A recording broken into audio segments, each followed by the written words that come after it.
Good morning. Now, I remember my first day in boarding school. I was excited to be attending what was undoubtedly the best second cycle institution in Ghana, St. Augustine's College.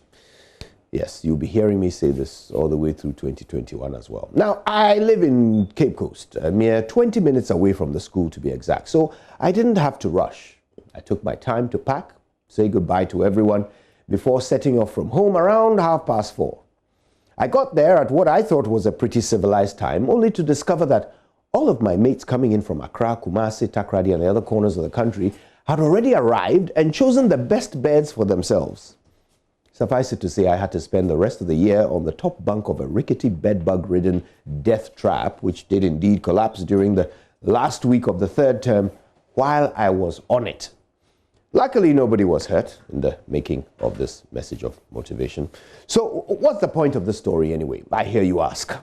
Well, you're probably one of those who have heard people say, it doesn't matter how you start, what matters is how you finish, right?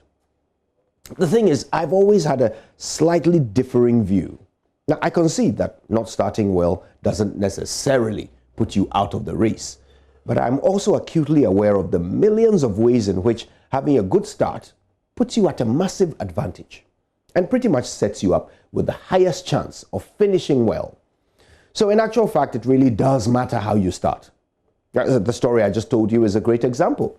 I started wrong. I was late to school, and on my first day, I started to suffer the consequence for an entire year. There are also countless examples of how a good start gives the best chance of a good finish. In Cape Coast, the most successful fishermen head out while it's still completely dark. Now, they end up catching the fish that are yet to cotton onto the danger of swimming near a net. And by the time the other canoes join them, most of the fish have wandered off beyond their reach because, well, the area has become too dangerous for them. So the early fishermen invariably have the biggest harvest. Chefs of five-star restaurants are the first in the market so that they can get the freshest of fruit and vegetables and fish and meat. Those who first bought land in East Legon were obviously taking a risk. I mean, I doubt anybody wanted to be the only one living in the bush. But clearly, their bold and early decisions have yielded massive results. They got the land at the cheapest rates, and the community was built around them, making their homes prime real estate at the center of East Legon. Now, you can't even buy a plot in East Legon if you had the cash. The first language I learned was English. That has certainly been an advantage throughout my life because my enhanced comprehension of Ghana's language of instruction helped me in my study of all subjects in school. Even today, it remains useful in my job. The first producers of any product gain recognition for it. Ask Coca-Cola, Tipex, Kleenex, or Xerox. The first person in any queue has the widest range of choices. The first motorist in the morning avoids the rush.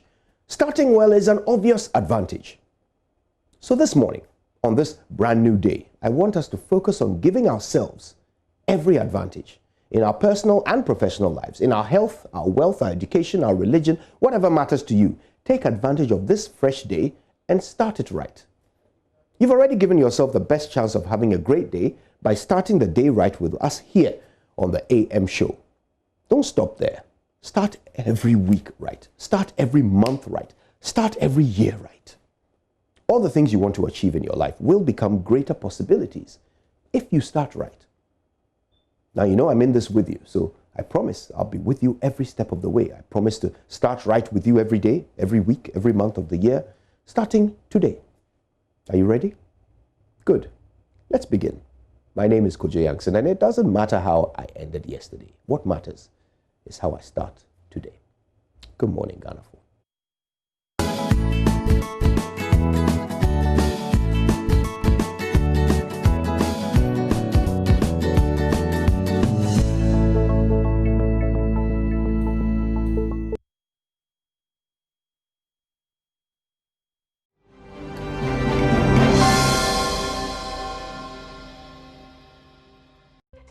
Hello, good morning and welcome to the AM News here on the AM Show with me, Mapita CBD. Now, President Akufo-Addo has urged members of the governing New Patriotic Party to ensure there is no room for complacency in the upcoming general elections. For him, the election is not won until the last vote is counted. At a meeting with the Association of Assembly Members in the Greater Accra region, the president said he's confident of victory in the December 7 elections. I like very much the commitment that has been made, the decision that even without resources you have begun to work. I've identified 4 constituencies in Accra which you think are winnable and which you're going to work to win it. But I think this is the spirit. Yeah, because one thing, and then you're possible, say, that's out. That's completely out. You know,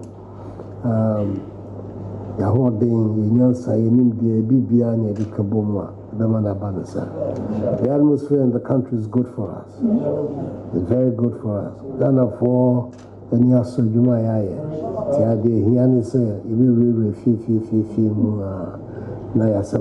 we push it and push it right up until the D-Day. We can't afford any complacency. The election is not won until the last vote has been counted. And we have to make sure that everybody who is registered will come out and vote this year's election.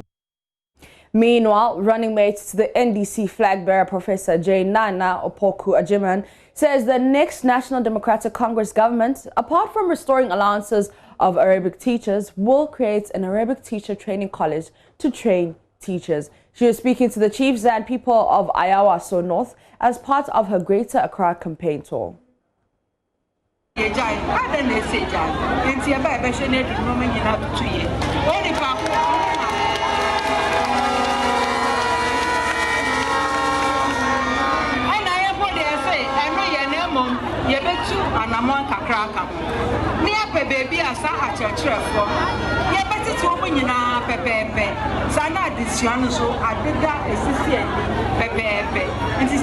Arabic College of Education. Next, our request from the buyer. Service the canon there, but for them, I call you know, Mama Trauma, there is over Guam, Kakra, not the Shannon, so I was some function, the Sadia. Away from politics, government has been engaging researchers across the country towards consolidating various studies conducted on the coronavirus pandemic. Now, this follows the recent spike in the country's active cases, raising fears of a possible second wave of the virus. As part of the engagement, which will present an opportunity to harness knowledge built on the virus, Health Minister Kweku Agyeman-Mensah says government will commission specific studies to inform its approach to dealing with the virus. The numbers of new infections came as low as 25, but as yet yesterday, 9th November 2020, 198 new cases had been announced with over 1,056 active cases. A lot more to do ahead of us. Permit me to thank our hard-working health professionals and stakeholders for all the support. His Excellency the President has already announced the 3 more months of extension of tax holiday and 50% of basic salary increment for the frontline health workers. One area we have identified is how do we work with the universities and research institutions to allow us to benefit symbiotically from the researches going on at your institutions. How do we coordinate those pieces of information to support their response? Or simply put, how could the academic guns come to town? Fortunately, I'm informed that a number of researches have been conducted on this virus, and we at the Ministry of Health need to be aware of the findings and recommendations to help make informed decisions at the highest level. As we debate the wearing of face masks and why people are not wearing these masks and the possible vaccine deployment, the need for formative studies to understand the COVID vaccine acceptability, community perceptions, concerns, and trusted information sources will be needed. This will inform the design of communication plans and messages that we could roll out in preparation for COVID-19 vaccine introduction. Ladies and gentlemen, I consider this meeting a roundtable discussion of experience sharing that will help in making decisions to avoid the second wave should that become the reality.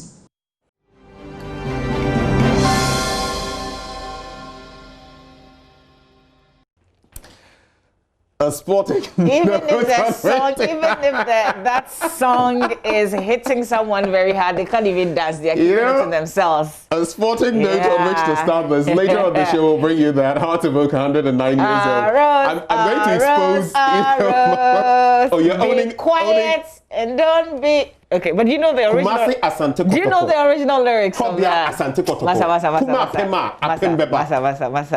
Did you hear that? When it comes, do you know when Kumasi Asante Kotoko was winning titles? What's your anthem again? What's your anthem again? Relax. I can't even remember your anthem. Listen. Apart from Football. What's your anthem? Ball. Masa.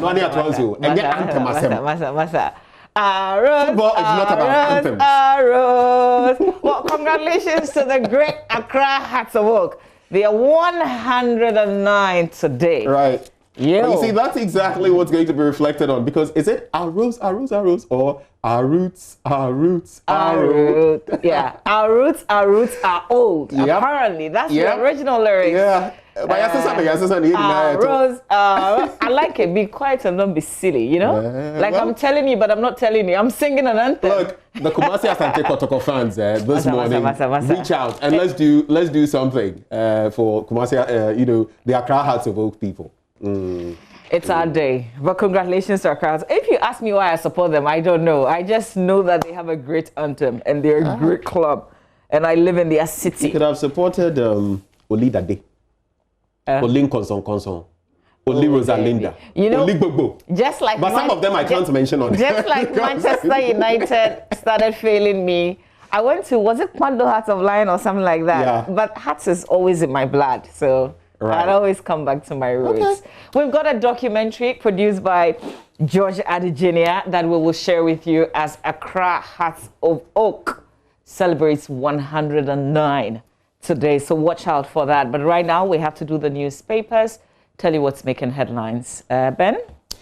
Well, let me start with the Daily Graphic. It says government bails out 8 SOEs that will receive payroll support. I'm talking about some state-owned enterprises, and this appears to be becoming the norm. A lot of these state-owned enterprises are non-performing, and it's becoming problematic. They have to be bailed out. In fact, when you check from the statistics that government itself puts out there, not a good picture, not a rosy one.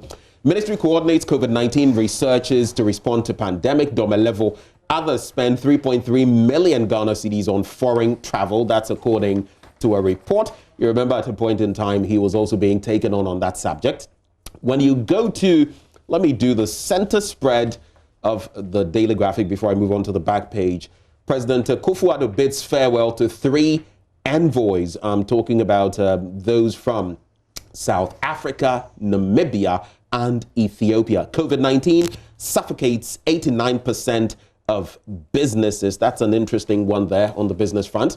Now, on the back page of the Daily Graphic, Buffer Stock Company establishes food safety department, and Chinese government presents PPE to Lekma Hospital. That's it for the Daily Graphic this morning. All right, let's do the Ghanaian Times newspaper. But before that, good morning to Nana Ansa Obofo, Accra Hearts of Oak. That's the Great Oak. You have to come and support. There was a time you guys you were celebrating an anniversary like that, and I think your banner had a mistake, and it was so glaring. It was right in front of your office. Massa, you can't even get. We're celebrating. Common spelling on a banner card you can't get right. You want to come and do really? To wait. Really?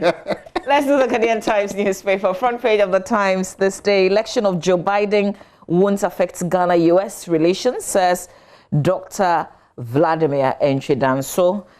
2 policemen hospitalized following attack by Kwawomofo residents. Government launches 3rd phase nationwide market disinfection exercise in Bono region.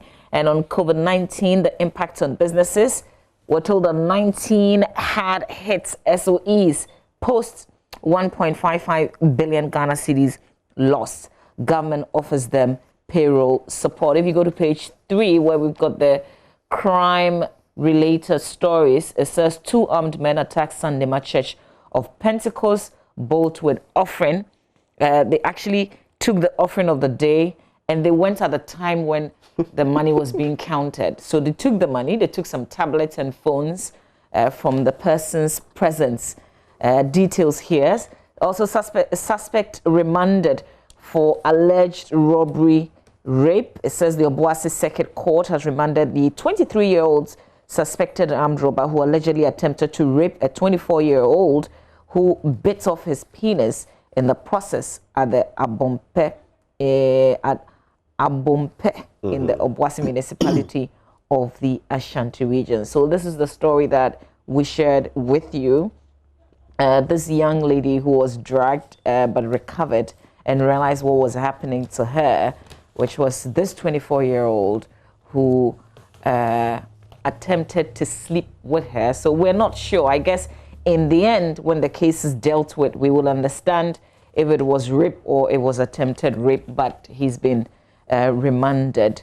Also, 2 policemen hospitalized following an attack. This is actually the headline on the front page. It says 2 policemen of the Tamale police station are fighting for their lives at the hospital after they were violently attacked by residents of Kwawomofo, a suburb of Tamale, in the northern regional capital last Thursday. And then one last crime story.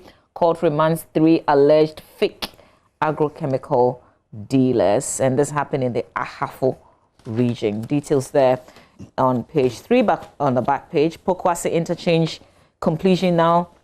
Time now, March 2021. And for those of us who use that stretch, this is a big blow because we were hoping that it would be commissioned this month or at least before the elections. And then President inaugurates 120-bed Bekwai Municipal Hospital. That's it for the Times for me.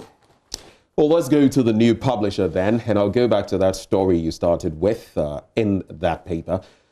I chewed his penis to save my life. Rape victim tells her story. And the twist there is that when the gentleman was, he went to that medical facility, he was saying he had been robbed and that indeed one of the robbers had bitten off his penis. But then the tip-off was given by the lady and her family, and we saw what happened. Of course, we await seeing how this will pan out. But former MPs join Subin MPP campaign. That's with the new publisher newspaper. Then phase 3 of market disinfection takes off. So those are the major stories from the new publisher newspaper this morning. All right, let's do the Daily Dispatch. Front page of the Daily Dispatch says, persons not wearing nose mask increased from 18% to 72%. Possible lockdown after elections. Paper is asking, Dominic Nitiwu aims to increase 2016 victory margin of nearly 12,000 votes to 17,000 in Bimbilla. I guess we were to see no compensation for 14 who died and 75 injured in collapse of Melcom building 8 years ago. That's how the front page looks like.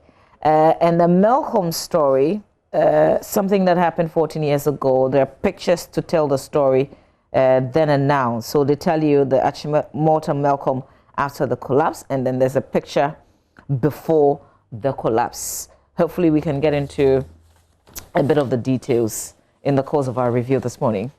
Let's check out the Custodian newspaper. It says lawyers for GO1 go wild as Mahama Amidu fight over €5 million Airbus bribery scandal. There's also this one, Free SHS is changing lives in female education. The Sirigu Naba has been speaking. Benefson, a poster, has also been talking, and he says it's beer bar talk. All apologies to the beer bar squad. It's beer bar talk to compare Biden's victory to Ghana's election history.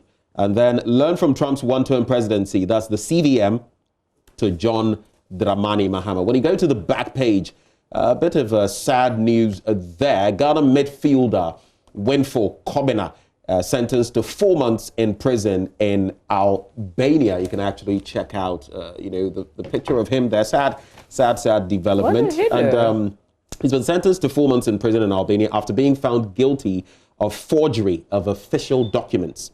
That's according to GhanaSoccerNet.com. And they are saying the former Hearts of Oak playmaker, was hit with a shocking sentence at the Tirana court on Tuesday after he was found guilty of forging his residence permit. One Hearts of Oak in twice. We'll get a better replacement for Victorien Adebayo, Inter Allies coach. But it's a sad development with Winful Kobina. We just pray for the best for him. But let's beware, yeah? Forging documents, you get caught. Matadon.com. The Dispatch? No, we're done with the Daily Guide. Okay. Your hates for Accra Hearts of Oak. Oh no, God! No. I can't. Listen, on the day when we're 109. You shouldn't even be mentioning, like, it's not a rivalry, okay? Because when you are in this city... But the story's right here. I didn't concoct the story. The story's right here. Benjamin Akapo, when you are in this city, I think the people who should be fighting with us is... Oli. Yeah, and they aren't even talking. Like, you come from where? How many hours to Ashanti region? Let me be their spokesperson. Masa, let's do the Daily Guide. Oli is... The Daily Guide newspaper front page... wear face mask, Blade tells NPP. 30 Bantama shoemakers get a sense of support. Opuni signed $19.9 million contract with expired certificate, according to a witness. It says an Accra High Court has heard how Dr. Stephen Opuni, while in charge at the Ghana Cocoa Board, allegedly signed a contract for the supply of fertilizer for the 2014-2015 crop season with an expired certificate from the supplier. But this was just a witness account. Free SHS boosting female education, and third, public disinfection begins. That's how it looks like on the front page of the Daily Guide, as you can see. And then in the center spread, they've got the News One entertainment. Daddy Lumba endorses a Akufo-Addo in the new song. That's not new.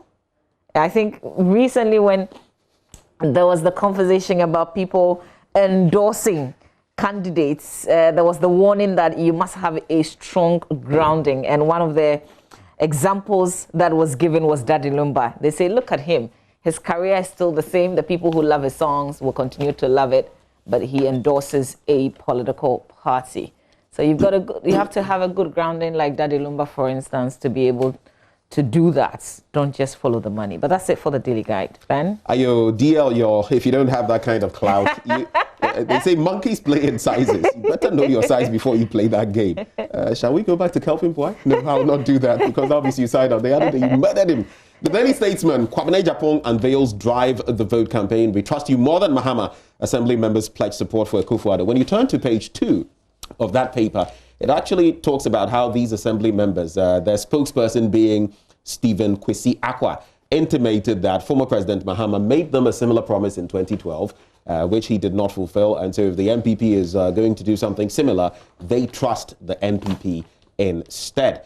Now, there's also this one, NPP tightens COVID-19 protocols as active cases increase. Interestingly, only yesterday when I was speaking with the likes of Dr. Asa Asante and Akwesi Boateng, they were intimating that the political actors themselves, the leaders, were culpable. Look at the rallies, the mini rallies you like, they've been organizing. And I saw a photo yesterday.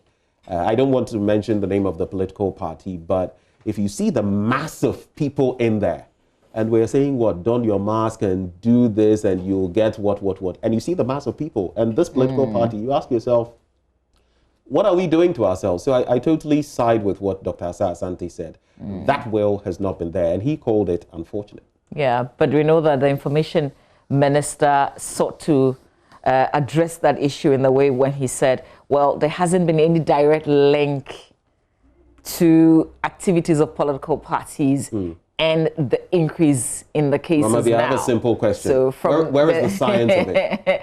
Is there empirical evidence? No, so I guess that's what he sought to say, that from the data collected, they don't you have can't evidence link it to that. So they can't even go for. They don't have evidence against it.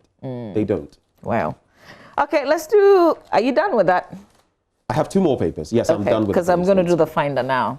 All right, let's do the Finder newspaper. Front page of the Finder says Springfield Eni ordered to merge oil fields to ensure optimum exploitation and recovery of Ghana's petroleum resources, according to the Energy Minister, Peter Amewu. And this also has some legal backing. It comes from Regulations 56 of the Petroleum Exploration and Production General Regulation 2018. So under the arrangement, Afena, which is operated by Springfield, holds 54.545% of the combined field on account of the volume of discovered oil and gas resources in the West Cape 3 Points block. And then Eni, on the other hand, operates the Sankofa field. It holds 45.8% interest in the combined field. And this has been communicated to the parties according to the story. Back on the front page, 19 SOEs post losses of 1.6 billion Ghana cedis in 2020, according to Ken Oforiata. Free SHS, savior of girls' education. That's according to Sirigu Naba. More regional ministers touts government achievements. NPP charges rank and file to adhere to COVID-19 protocols. By way of headlines, that's what you find in the Finder front page. Let's do the BNFT. That's the paper I'm going to wrap up with. It says government to reduce cost of electricity to power industrialization. And when you get a bit into that story, it talks about how currently Ghana has one of the highest per kilowatt cost of electricity to industry in the West African sub-region, and government meaning to do something about that. It's only in recent times that we were told about, we've had this excess power and all of that, and now we're told we're going to start exporting to neighboring West African countries. I think Mali also was mentioned, or was it? So we'll see how things pan out, or was it Burkina Faso? And then third nationwide disinfection exercise to curb COVID-19 spread begins. Markets in a huffle benefit from exercise. We need comprehensive development plan for resilient economy. That's according to the KPMG. And then gas, nuclear power, secure economy's energy future. On the back page of the BNFT, SNIT recovers 200 million Ghana cedi legacy investment related costs. Those are the stories from the Business and Financial Times. I guess we can Last get into paper the for me, there are some 2 interesting stories in this paper. Republic Press. I'll beat up Kennedy Japan, across the chief threatens. And then man jailed 20 years for defiling 5-year-old. The banner headline, NDC runs from Airbus, makes capital of a Japan deal. But I want to zero in on this on page 4. It says the chief of Asing Akroso in the Eastern region, Nana Kwabena II, has threatened to beat up the NPP MP for Assin Central, Kennedy Ohinie Japan. The chief is fuming of allegations by the MP that he received gifts from the NDC presidential candidate to the detriment of development projects in his area. And Kennedy Japan allegedly said these on Sunday. So they're giving you the back story to this. And this is linked to the 2016 election, where the allegation was made that the chief was given some Land Cruisers and some other stuff, all contained in this. So you can read more and get exactly what the chief allegedly intends to do when he finds the NP. And this other one, a circuit court in Accra has sentenced a 38-year-old welder to 20 years imprisonment for defiling a 5-year-old girl in a car at Spentex. John Appel is said to have taken the victim to the car under the pretext of teaching her how to drive. How to drive, a 5-year-old, but ended up having sex with her. He was charged with defilement. He pleaded not guilty. The court presided over by Mrs. Christiana Khan, however, found Appel guilty or at the end of the trial convicted him accordingly. There's more to the story when you grab the newspaper. Ben? You know, that is sick, it is twisted, and a 5-year-old, I mean, how do you teach a 5-year-old how to drive? But I say sometimes too, sometimes parental monitoring. Where were the parents of this person? You can't be around the child all the time, but keeping an eye on the child could, because obviously you can't give this explanation that, where are you taking the child to? Oh, I'm going to teach her how to drive. Makes no sense. Absolutely no sense. And I've got to the point where when you look at our criminal code, Act 29, I begin to ask myself, is it that we need stiffer penalties for people when it comes to these acts of defilement, rape, and the rest? I mean, what is it? Because the penalties are stiff. Anyway, let me get into the Daily Graphic now. It gets exasperating. It's heartbreaking, actually, because she's only 5. I remember some time back, I think she was just a few months old. She died. And there was another incident I can't even relate on television. Government bails out 8 SOEs. They will receive payroll support. And for me, a bit of an issue there. The Ministry of Finance finalizing plans to provide a payroll support for 8 state-owned enterprises whose operations have been disrupted by the coronavirus disease restrictions. Now, the Minister of Finance, Mr. Ken Ofori-Atta, who disclosed this in Accra yesterday, said an assessment of the impact of the pandemic on 28 SOEs had revealed that as many as 19 of them were projected to post losses of up to 1.55 billion Ghana cedis for this year. More specifically, he said entities such as the Metro Mass Transit, Intercity, STC, and the Driver and Vehicle Licensing Authority recorded revenue declines of 62%, 40%, and 71% respectively between March and April this year. Now, to wind up, according to the ministry, the situation has become so dire that the ministry is currently financing or finalizing plans to provide payroll support for these 8 SOEs. What I'm about to say next might rub off in a certain way on certain people, but my thinking is, yes, let's maintain our state-owned enterprises, but if they are non-performing year after year, decade after decade, privatization and the rest, what do we do with them? Shelf them? Privatize? We've seen instances where private, links have come in and they've changed matters. I don't know what your thinking is, but if you look at the list, and I've done research on this before, a lot of our SOEs are simply not performing. They are rather a drain on our state coffers, right, rather than, contributing something to the state's kitty. I think sometimes the disappointment is we have people head these institutions who come from private sector, and usually when they're appointed, we're excited because we feel like how private sector runs, that's the whole mentality. That's what something is going to change. But they go and they do the same old, what we've seen, and then we make nothing out of it. It becomes just an entity that employs, in this instance, where we even have to intervene to pay for salaries of some of the institutions. Exactly. So what this means in business terms, what this means is that the company has gone kaput. You can't even pay your workers. But what happens, private sector, if they were experiencing this, they would have taken some measures, either cut down, they would have done something. That is why I brought in the bit about private enterprise.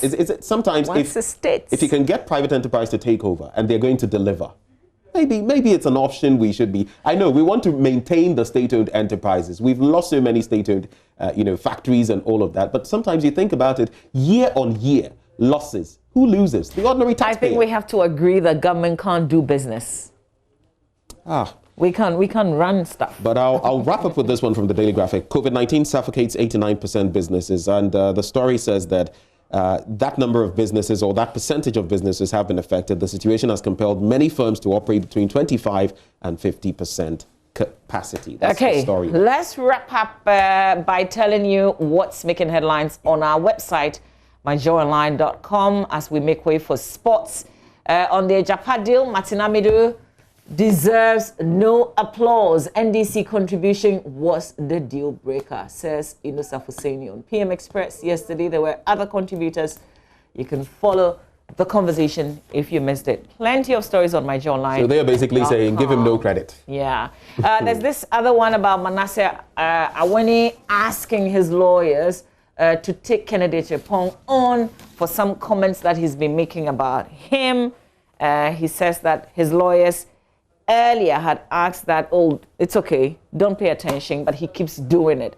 Some of the comments that he made was related to the PPA saga, even though we know that the man heading the PPA had now been sacked, making suggestions or allegations to the effect that he had been given some monies. So you can read on that story and plenty other stories on myjoyonline.com. But at least let's make mention of this one. The independent candidate, Asiedu Walker, I'll have only 25 ministers. Interesting.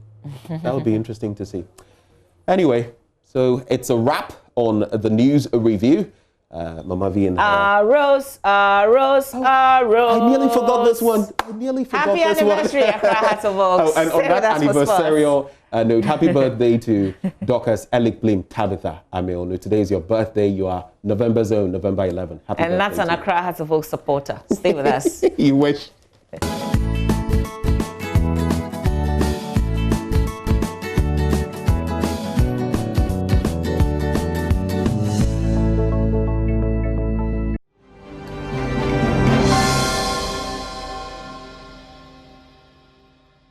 Hearts of Oak, they never say die, and they've not been saying die for 109 years. Can this finally be the year where they break that 10-year drought of not winning the Ghana Premier League? Well, the fight starts this weekend when they travel all the way to Doma to face Aduana Stars. But in case you did not hear well, there was a little teaser in there, and that has to do with the fact that a great Olympics fan actually wrote the anthem of an Accra Hearts of Oak fan, of Accra Hearts of Oak. So you do want to get the full story when the documentary airs 8 a.m. live here on the AM show. So do not move an inch. But let's move to some more stories, but still in the Ghana Premier League. And this time we travel all the way to Dansoman, to Liberty, who are fine-tuning their preparations ahead of their opening game against Bechem United. Joy Sports' Nathaniel Atto was at the Carl Randolph Park yesterday.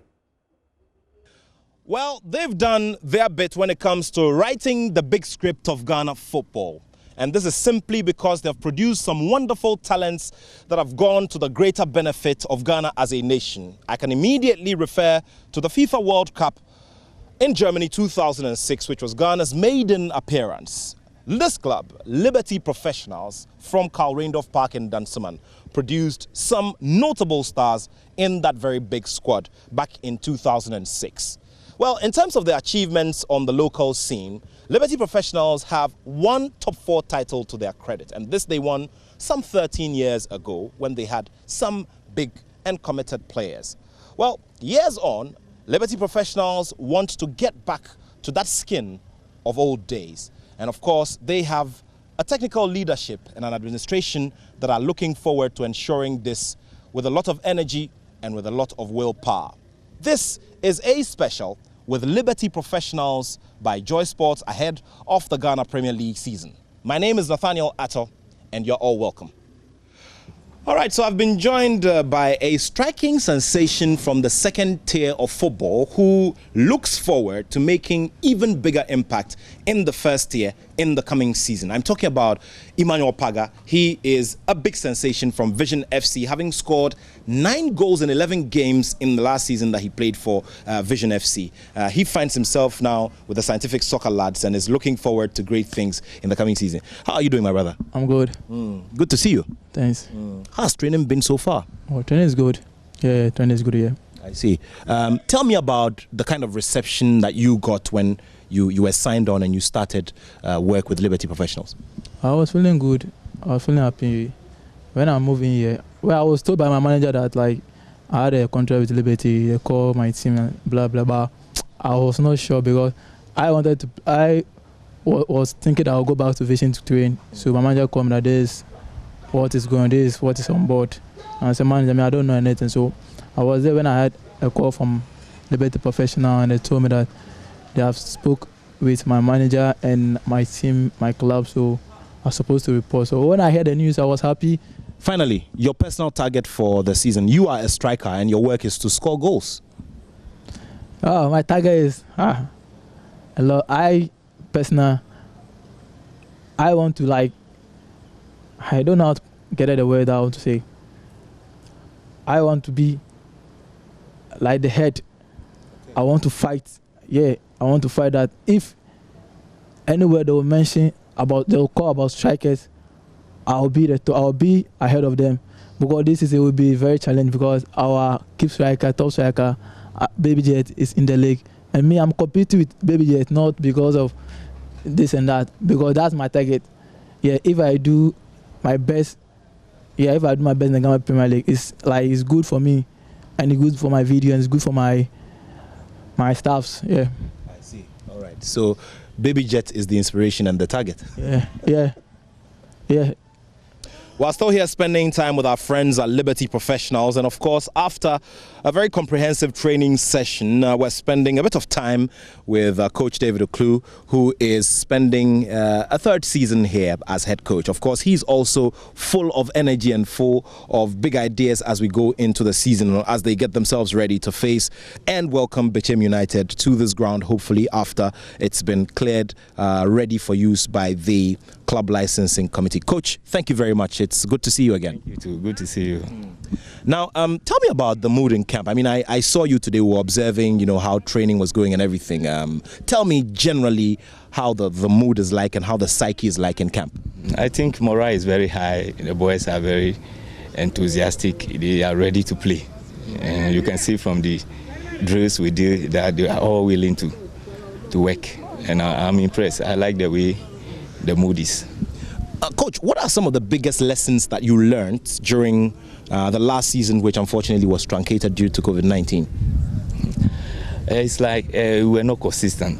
But this time, I think we've learned from the past how we should cope with the pressure, because during the truncated season, after, let's say, 5 matches, and fatigue also set in, and the boys were a bit tired. So this time we are adjusting things to see how best they will come out and play. All right. Coach, we'd like to say a very big thank you to you, and let's hope for the best. Your final words. I'll urge all Liberty Professional supporters to come into the pitch. This time we are doing something exceptional, something exciting. They're going to see a free-flowing football. They're going to see more attacking football. So they should come and experience it.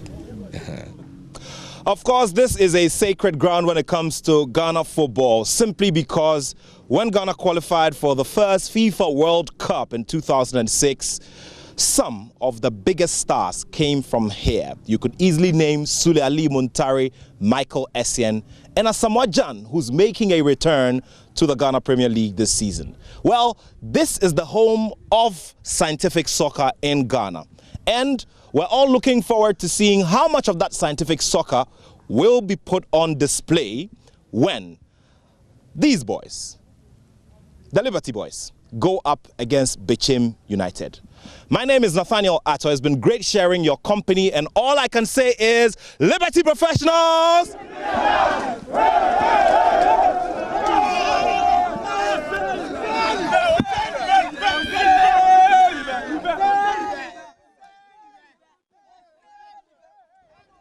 Well, that was Liberty Professionals and my colleague Nathaniel Atto bringing us up to date on how preparations are going for the first game against Bechem United. Well, if you've been following Joy Sports across social media and been an active user of the My Joy Online Sports page, you would have realized that in the past 10 days, we have been doing a specific countdown. Now, the name of this series is the Black Stars 10 series, and we've been outdooring the best 10 talent that the Ghana national team has seen in the past 20 years as we get to the end of the second decade.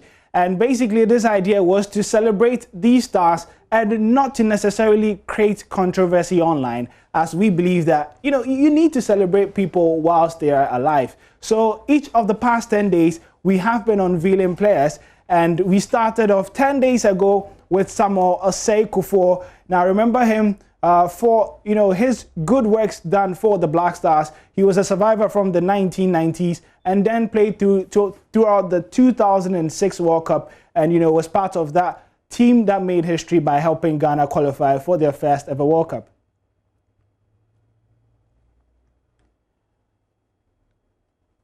And then we move to number 9, still was a defender, one who partnered Samuel Sekou for a couple of times in the Black Star setup.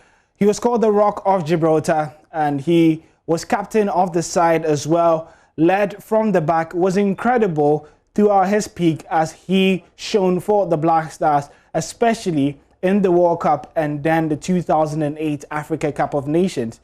Now to number 8, and still on defenders, now was John Peso, and he was the man with the weird sleeve combinations, had one full long sleeves and the other half. He was very consistent at the right back spot. And then number 7 is Michael Essien, the Bison himself, who controlled the midfield like no other.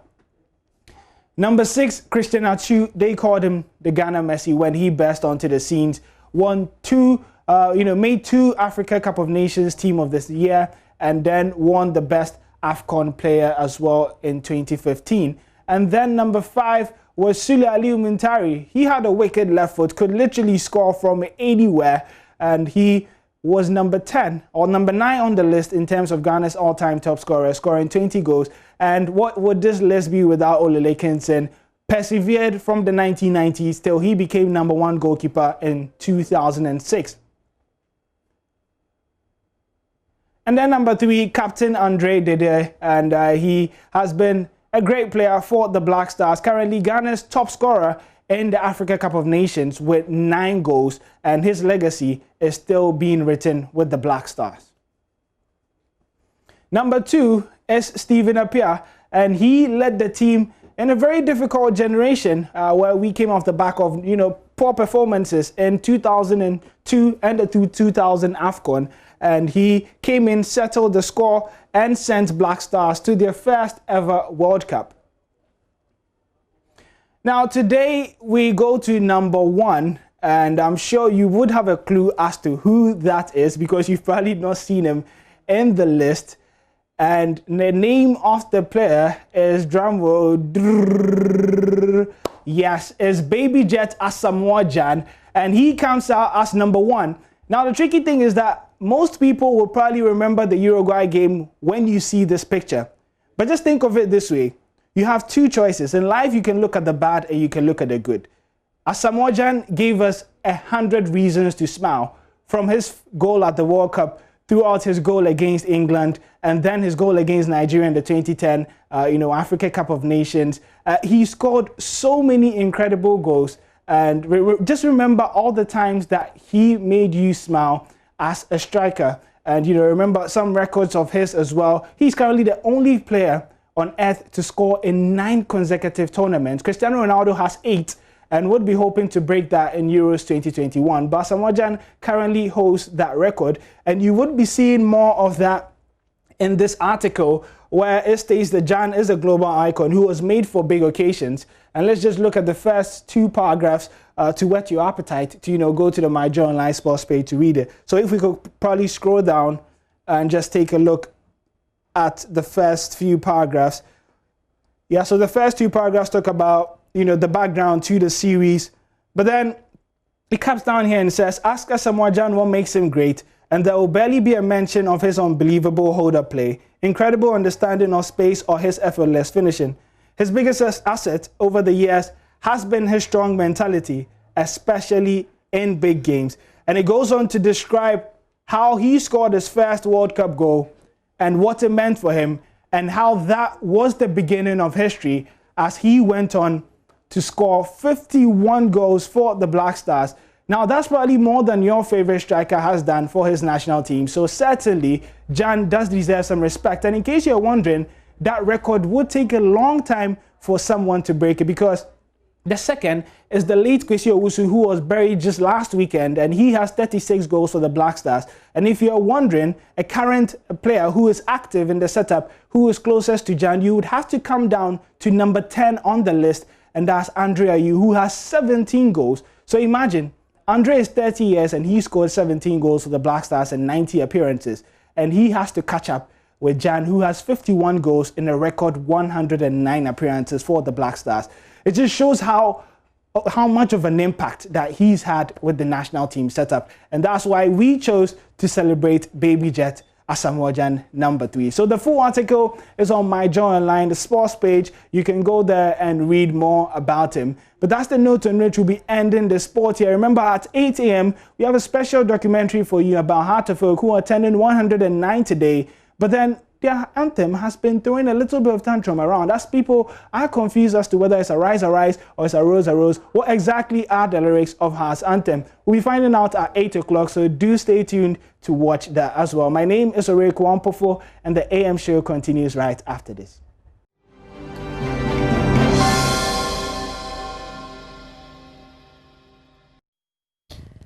And now you know the history behind that anthem. If you are an Accra Hearts of Oak fan, time for you to give me a call and share your thoughts as the club celebrates 109 years. They've come very far indeed. We know that it's not been such good news in recent years, but they certainly have come very far. You can share your thoughts with us on 0302 211 69102. 0302 211 69102. Numbers on your screen right there. Give me a call as Accra Hearts of Oak celebrates its 109th birthday today. We'll take a breather. We'll come back with your phone calls, your thoughts on this. Okay, so we're not taking a breather yet because we have somebody joining us on the phone. Hello, good morning. Hello. Yes, hi, good morning. Good morning. Yes, sir. What's your name? Yeah, my name is JC Kevin. Your name is David? JC Kevin. Okay, great. Do you live in Accra? What's your name? Yeah, my name is JC Kevin. Yes, JC Kevin. Okay, Jesse, kindly turn down the volume on your television set, okay? We're getting feedback. Okay, I'll be with you, Kumasi. Hello? Yeah, I'll play Hearts of Oak song. Oh, okay, so you want to sing the anthem? Okay. Okay, go ahead. Arose, arose, arose. Okay, so you want to sing the anthem? Yes. Arose, arose, arose.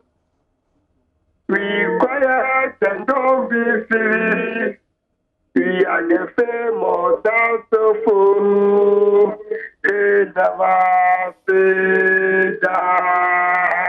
Phobia. Well, Jesse, thank you very much. But kindly turn down the volume on your television sets when you give me a call so we don't have the delays in this conversation. You can give me a call if you're a Phobia fan. If you want to sing the anthem, well, you're welcome to do so. Prince is in Sakaman. Hello, Prince. Hello, Prince. Hi, Mama. Hi, happy anniversary. Thank you very much. Okay, what is it about this club that you love, even though in recent years they haven't done so well? Why do you still love them?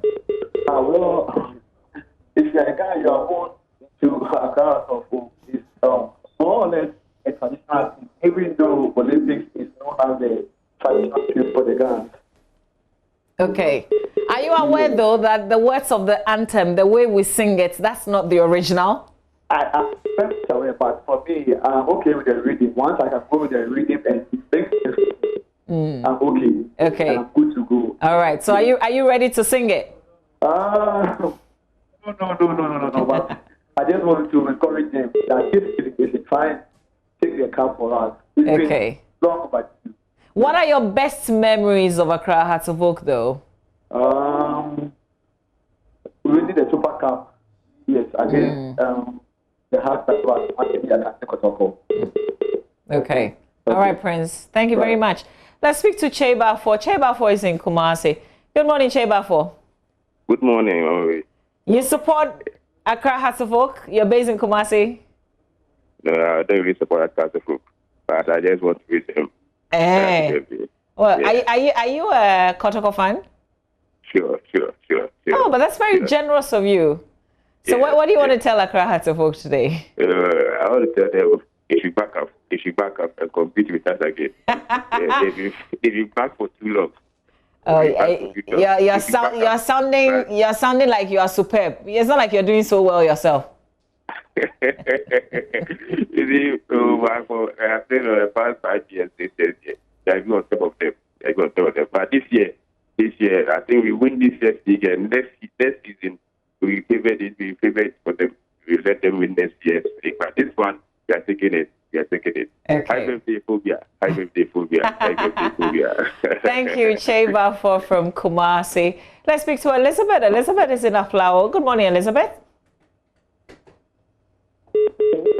Hi, Elizabeth. Hello. Hi, good morning. You're on air. We can hear you. Where is Roland?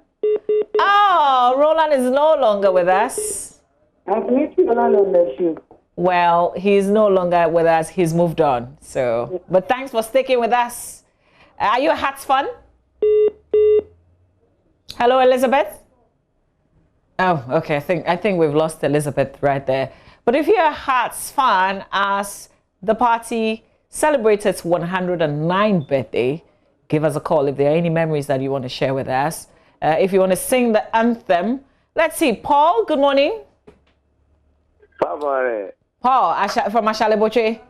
How long have you been supporting Hearts of Oak? Oh, past 15 years now. 1-5. 1-6. 1-6. Yeah. Best memories within all Hearts of Oak home matches I went. Oh, brilliant. Yes. So what is wrong with the club? As you say, the leadership crisis. Hello, Paul. Oh, that's so painful. Paul from Ashale Boche. Unfortunately, I lost you. Let's speak to Jonathan. Jonathan is in Akuse. Good morning, Jonathan. Yes, good morning. Hi. Good morning, Jonathan. How long have you been supporting Accra Hearts of Oak? Since infancy. Excuse me, please come again. Yes, since my infancy. So that would be for like 28, 30. Okay. Okay. Yes, please. Why do you still stick with them even though you know that in recent years they haven't been good at all? Really? The history about the club, beautiful people with beautiful colors. So many things about the club I love. Okay. Yes, please. What's been the best year of the club? The best year? Yeah. Year 2000. Year 2000. When we won the Champions League and the Super Cup. Yeah. And the domestic league as well. Okay. All right. So you're familiar with the anthem? Sure. Is it the original one or the wrong one that we've been singing all these years? Yeah, the one I know. The one you know. Okay. Are you ready to do a bit of it for us? Why not? Okay. Go ahead, Jonathan. Arise, arose, arisen. Be quiet and don't be silly. We are the famous Hearts of Oak. We never say that. Phobia. The master. Jonathan from Akuse, happy anniversary. Thank you very much for sharing. Lama is in Tessano. Good morning, Lama. Good morning. Yes, sir. Thank you for joining us. How long have you been supporting Accra Hearts of Oak? Oh, okay. Actually, I'm not an Hearts of Oak fan. Oh, okay. Are you Oli? Yeah, a friend is Hearts of Oak fan, so I just want to say happy anniversary to them. Hey, Lama, you're a very good man, though, because I can take it from Kotoko, but you are our rivals. Yeah. We always argue. We always argue in the room. He's a Hearts of Oak fan. I'm also a Kotoko fan. We okay. always argue. Yeah. What is his name? Your friend who is Hearts? It's called Kenneth. Okay. He stay at Tabora. Okay. All right. Great. So, Lama, any memories, maybe Oli and Hearts of Oak that you want to share with us? Oh, I wish them good luck, and they should learn from us. They should learn for the Kotoko. Okay, we here. Lama, thank you. After all, we are not doing well, so anybody can tell us anything. Godwin from Alajo. Good morning, Godwin.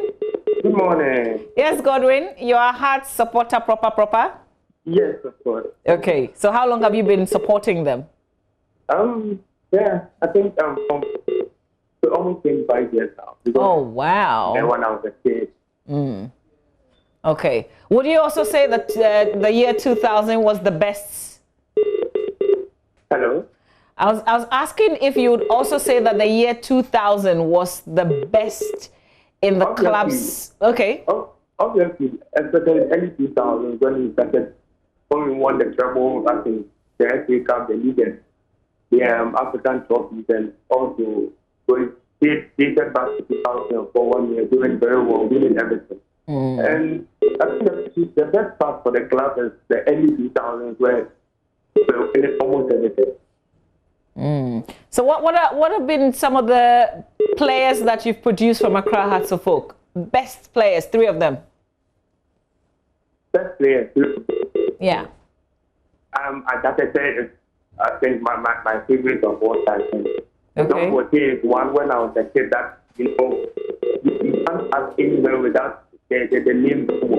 I think my favorite player ever in the Ghanaian team, Don Mosi, and probably maybe he has not played most minutes for us, but 7 up, yeah, especially with what he did with the Black Stars. Okay.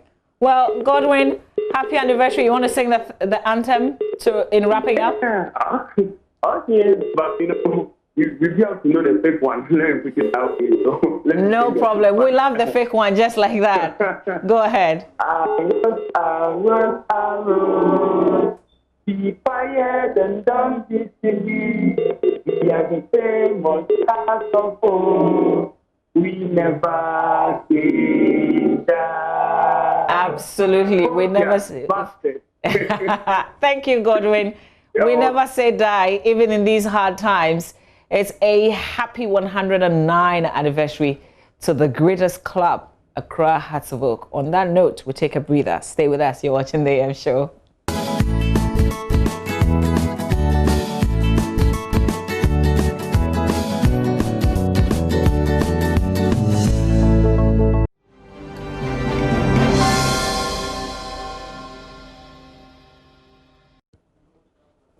Now, let's talk about seat belts. Let's talk about Arrive Alive campaign in joint collaboration with the Road Safety Authority. Now, driver belt use was 33.2% for private cars, 9.0% for taxis, 8.3% for mini bus, that's the trotro, 13.1% for large buses, and 9.7% for tracks.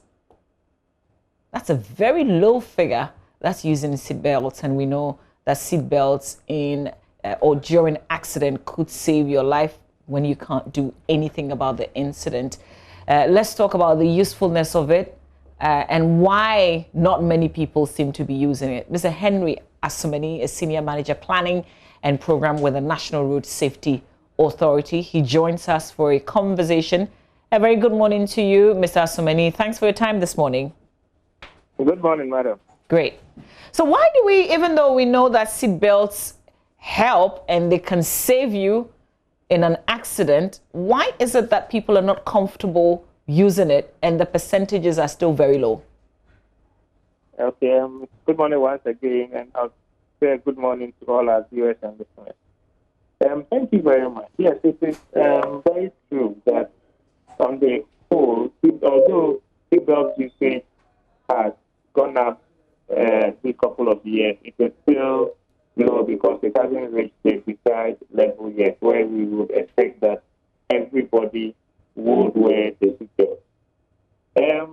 Some of the reasons why people give, why they don't wear seatbelts is very strange. Someone may just tell you that, oh, I'm just going around the corner, I'm not going very far away from where I am moving from. Someone might also just tell you, oh, I'm just getting to the house, I'm almost in my house. Some people will say it gets uncomfortable because when they wear it, they feel very uncomfortable. Some may also say it's afraid that in case of any accident, you get trapped in the seatbelt. But all these reasons cannot be given because why you won't wear the seatbelt, because the seatbelt is a protective equipment that was installed in the vehicle to save you. Now let's listen to those who say it's a short distance. I'm just going around the corner. I'm just getting to my house. It's a short distance. A crash or an accident could happen anywhere. It could even happen in front of your gate when you are moving out of your gate. And the mechanism in the vehicle that can save you, the human being in the vehicle, one of them is a seatbelt. The seatbelt is made such that it restrains you on your seat. Because as the vehicle is moving, let's say the vehicle is moving at 60 kilometers per hour, it means that you as a human being in the vehicle, you are also moving at 60 kilometers per hour. The vehicle has a mechanism to stop. That is the brake. So let's say if something happens in front of you and you need to apply the brake instantly and you are driving about 80 kilometers per hour, when you do that, the vehicle may stop, but you will still be moving. So how do you stop? And that is where you see people bracing their hands on the steering to also lay back on the in the seat if they are not wearing the seatbelt. But what if it wasn't that something happened and you saw it, you didn't see it, and then you crashed into it? Because that one, it means that you are not prepared to even brake. So when that crash happens, you could be thrown out of the vehicle. Sometimes you see that an accident will happen. The person may not have died, but because the person's head hit the windscreen, that is how come he had severe injuries or he died. So that the seatbelt will restrain you from going out and hitting your head on the windscreen. Some people also say, I have the airbag. So when anything happens, the airbag will come out and save you. The airbag complements the seatbelt. Without the seatbelt, the airbag itself can kill you, because the force that the airbag comes out, if you are not restrained and you are just going forward and to hit you, can dislocate your neck because it will hit you from your upper section.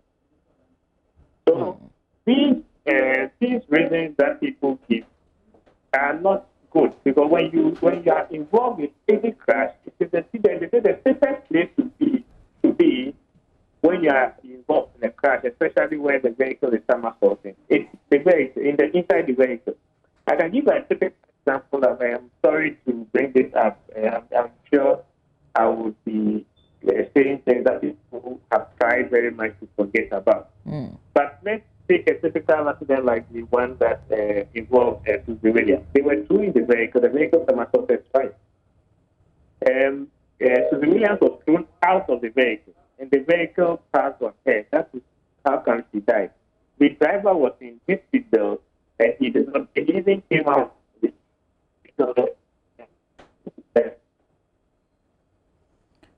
Hello, Henry. Okay, can you reposition yourself, because the line suddenly just went bad, and if you can just go back a little bit. You are using the Susie Williams example. Okay, is it better now? Yes, it is. Okay, so I was saying that the incident that involved Susie Williams some time back, where the vehicle somersaulted twice, you realize that there were two people in the vehicle, Susie Williams and then the driver of the vehicle.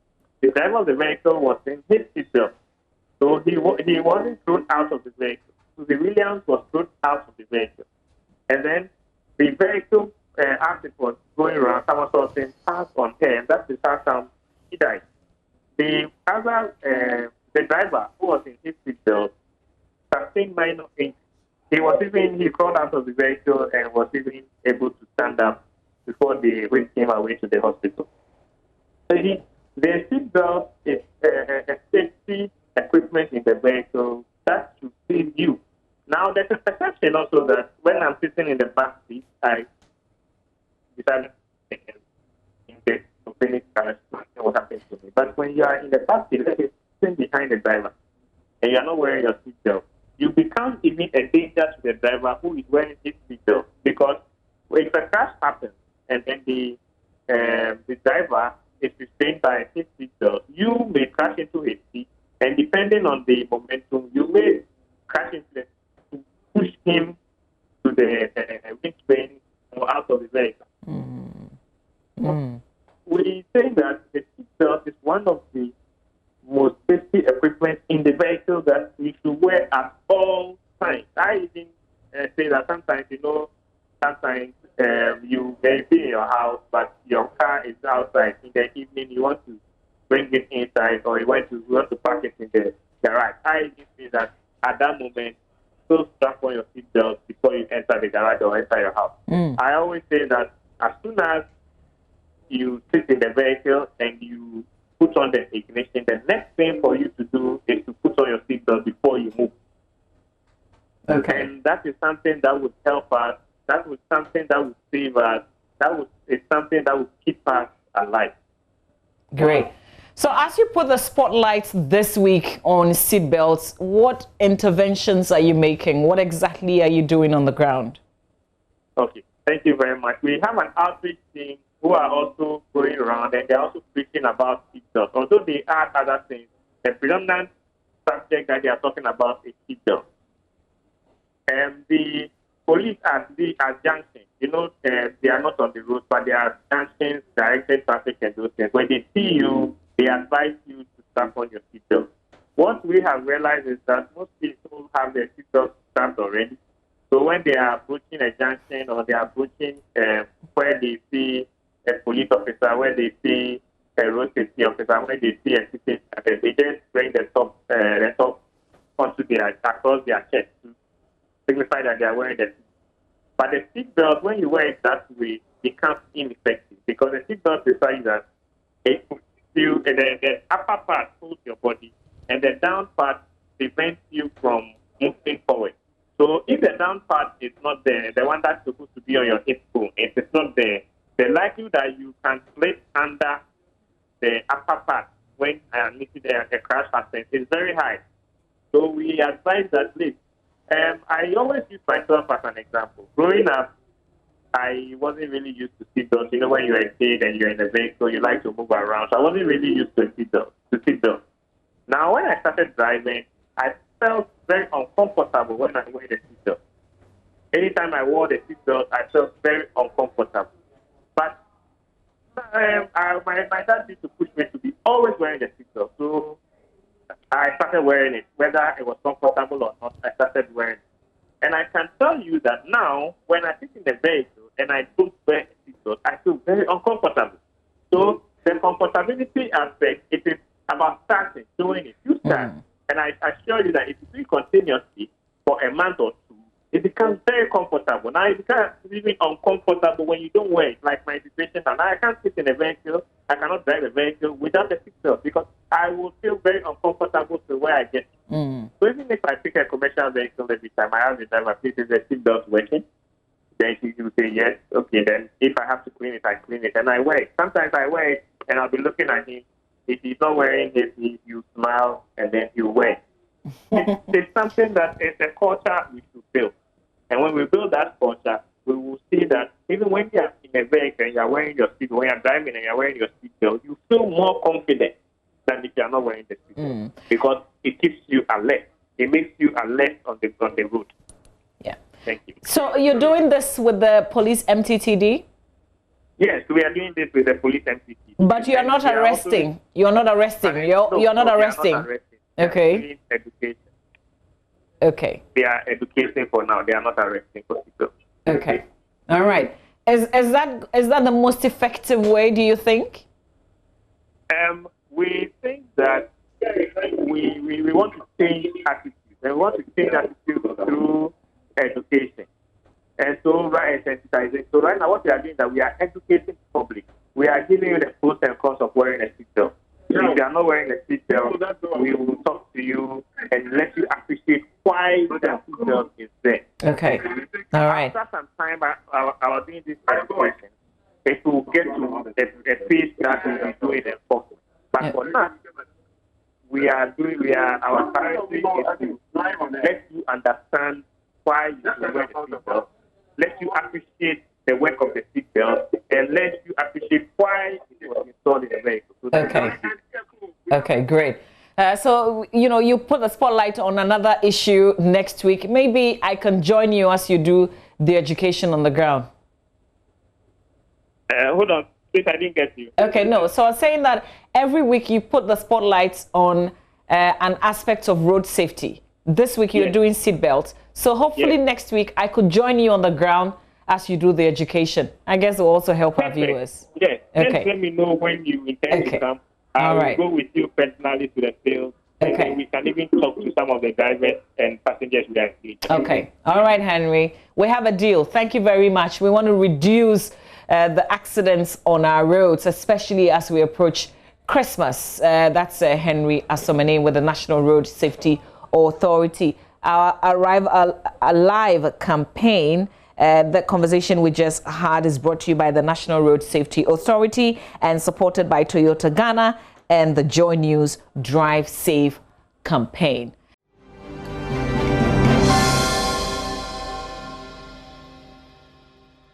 Now, let's cross over and go to my colleague Benjamin Akapo from the stands. He joins us from the Kwame Nkrumah Circle. Ben, take it over.